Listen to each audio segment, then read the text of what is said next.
नेरळ शहरात वाढत्या डासांच्या प्रादुर्भावामुळे नागरिक अक्षरशः हैराण झाले असताना जिल्हा परिषद आणि पंचायत समितीत निवडून आलेले सदस्य मात्र आरोप प्रत्यारोपांच्या जाळ्यात अडकून बसलेले दिसत आहेत।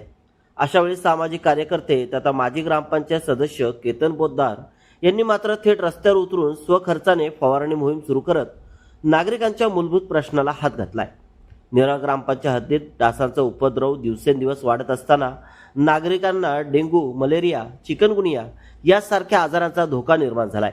परंतु या गंभीर प्रश्नावर कारवाई करण्याऐवजी गावचे निवडून आलेले लोकप्रतिनिधी केवळ एकमेकांवर आरोप करण्यात व्यस्त असल्याचे चित्र समोर येत आहे।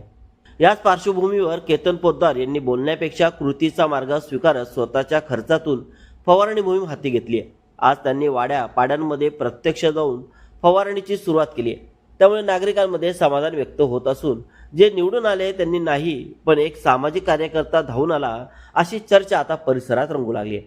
सध्या लवालवाडी, सेवालाल नगर, खांडा, हेटकराळी, वरची टेपाळी, भिताडाळी, ब्राह्मणाळी या भागांमध्ये डासांचा प्रादुर्भाव मोठ्या प्रमाणात वाढल्याची तक्रार आहे। या पार्श्वभूमीवर केतन पोद्दार यांनी या परिसरात फवारणी सुरू केली असून नागरिकांना ग्रामपंचायत मर्यादित हद्दीतील कोणाला आवश्यकता भासल्यास फवारणीसाठी संपर्क साधण्याचे आवाहनही केले आहे। यासाठी नागरिकांनी सूरज साळवी आणि दीपक आखाडे यांच्याशी संपर्क साधावा असे सांगण्यात देखील आले। गावात डासांचा त्रास वाढत असताना लोकप्रतिनिधींनी फक्त बैठका, चर्चा आणि आरोप या पलीकडे जाऊन काहीच केले नाही अशी नाराजी नागरिकांमधून व्यक्त होत आहे। त्याउलट केतन पोद्दार यांनी कोणताही गाजावाजा न करता प्रत्यक्षात काम सुरू केल्याने ग्रामपंचायत आणि स्थानिक लोकप्रतिनिधींच्या व्यवस्थेच्या निष्क्रियतेवर पुन्हा एकदा प्रश्नचिन्ह उभे राहिले।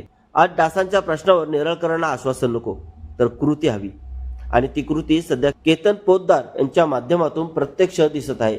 हेच या मोहिमेतून स्पष्ट झाले।